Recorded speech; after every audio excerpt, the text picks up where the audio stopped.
Dawa klasue rogo kama mina damu horo poga.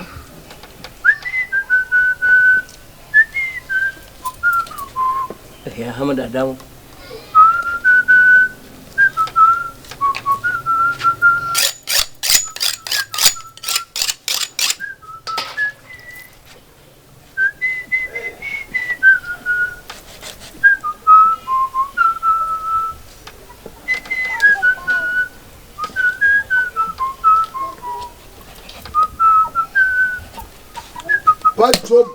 Pacho. Oh! Ya.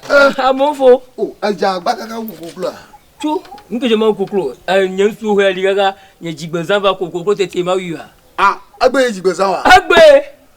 Oh, Agbe ye jigbesan. What about Magbo. Nwan to manya filen han lo. Na filino. Ga gbodi noyin. Na ma trotte. Na ma te kula comme nous là. Alo le na ngai ke. Egbe. Na ma te kula comme nous. Na ma o ngano la. Awo ga via. Nwa gomo ho aba ni mo ga. Usuni reke. Linyi lalo. Eh. Eh. Ouais. Obo de mamia. De mamlo. Faut tirer nya de nemo. Que line me. La faut tirer si. Pere nchi mi kwa madam no we. Odo yan dudu agbe ko mi le. Si de si goji la. Boy.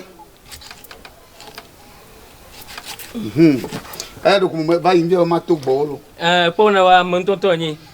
Ta do na. Un ya da gba na agbe to na du gba. Cho fi filen to gun ya biga. O ayun ale won le viere. Ma. Oji, mali no mi. Oh, si. Ma si po na lo. Me po. Ko nga bi mo ngano, ko nga bi. Mo fa. Mo to po ma ne ko. Mo fa inari. Yo ma po la fama. To le ke via, suka la sofia, fika mala. Oh, bena ko fi no boy. Awoka. Ma ga to ga ba po mo fi ala. O fi manum ka ma ye ma do agota mano. Yo. Kare. Asbo ha ba kare ngalo da shemata. Na maga von ha. Na mo ko makano ro. Akero da ba. O makano we, o loke makano ro. Sia. Wa, na ma van ka wa, ni to ma ba ga. Abo. Bala fama. Ke ba. Gana mala ka nya ba gbe nya jigbezon he. Yen to ko on. Yen ba amokpo mo nko na. Aba won toke na. On dada maga ko ne ba chu na maro. Won tuma.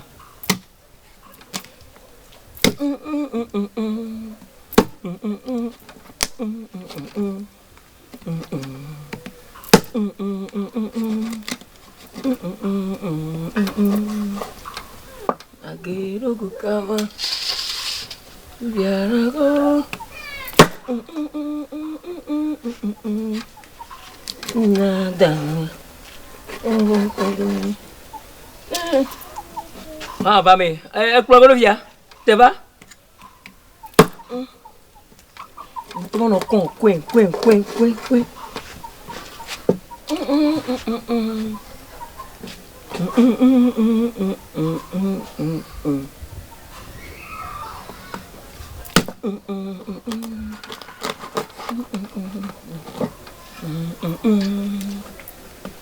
Bejo.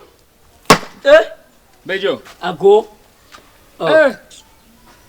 E ko se me po yo. Mele chile me po. Kikiu. E no e me ko kula ke fia. Me ya wa wa. Ye nyaka. Ipo. Ye ya ka le ke. Imagine gado to tina mo. Fiko fina. Donc ai. Mo na ndolo. Ko le me jigbesan ye. O se me nya. Baba na re. Akpon ma fiko kula. Fiko kula afeto. Me po me le chile me po la. A pe fiko kula ko no ya pitejo. Me kokula yen to me si me pla. E jagbo to je sie. e jesi e nya no nyire ka ba chinya na molo o maka chinya no o ka chinya ma o mo lo no dala para si o ndo le mo to ajina molo ya be da si po me po bele chile pe me po e to on e fi kokula jo wala ti pe po nga mba mo la e drema ji mo mo lo lo e kuko kele fi ho ho mo lo no e drema ji mo lo do to fi molo e kuko kele ho a fi ton lo e podi ma o ta go podi le fi ko fina bia to wo ya le ka ha o jina o ponaga wo ya fi kokole fifi alam le bonyelo lam le bonyelo ka ya go mi nyanko e lam le bonyelo si la ma ti o ke o to fi afi mo lo no to fi molo ada e va le dagbe de e ya chief me no la e chief me le ti ano ma do do me no e gbona o to yesi o ge fia no wala ji o ge fia wala ji ka kwa shi ma be o ge fia nwa nwa mo ma no dro agbo mo e dro ma ni mo ma na yo mo va fi to mo fi no ino ko kro kanto jo la fi ka pon ha fi ko la fi pon ha via ho via han to ha de na ha ge fia no ama no putu na lo ha bo yi mo le ra ma unya ka ma ju fi afi wa gbo na ma buga do ga pa ma chan ma fi koko ka koko en to me flash ma ji gbo se yan ma fi koko a ho vi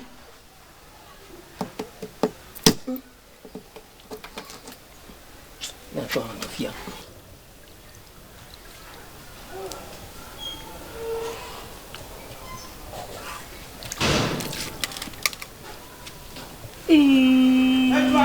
Egbenyegbe today be today. Ejo. Bien bon kate on. Tia. Me fi ayo fi ko to aye. Ejo e. To.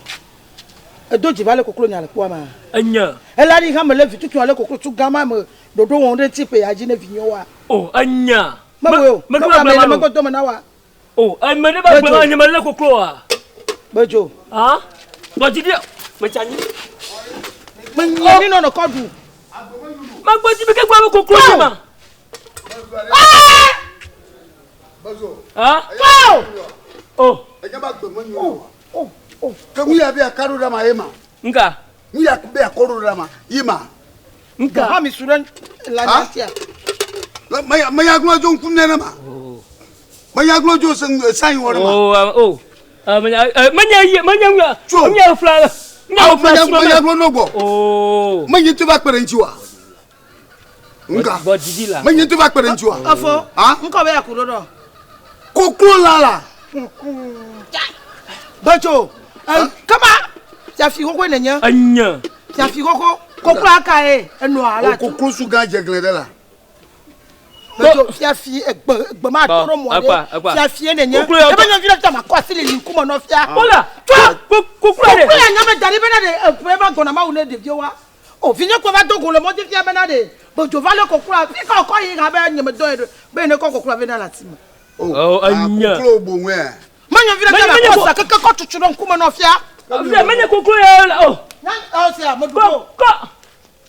Oh. O ha dia lo. O ha dia lo. O ha dia lo. O ha dia lo.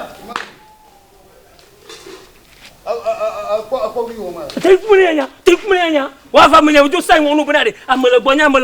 Mu bu ko ne la. Mo won tu igbo na be ya san fuma. Ke ma san fuma de. Ya jo fa mo jo sai wonu ya de. Tu kumne na mare ma so agogo mare de si kokla. Blene me de si. Blene fai. Mu fi ore ma plia. Able yo akoze ju. Able vo yo akoze ju. Teira amele gbonya manya gbonbo no te ma sai wonu ko ngbu ko ne la. Sai gana. Wa amele no ngo ni de la. Amele sisi na nye no ngo. Oh, o koze jo gbo. Ya mo du to ya. Mo ka yi wa gbe ka. Ojo bajo.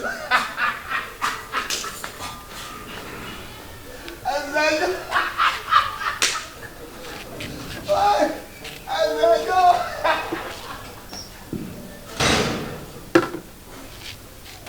No problem gamala. Unya hasita mo lu ko club li bo fiade. Koko fifili wa ko jo a. O fili ko prova. Mo ko da sim na ma. Ya ma fina fiore. Ya ma fifi pore, ya ko ko ma ko e.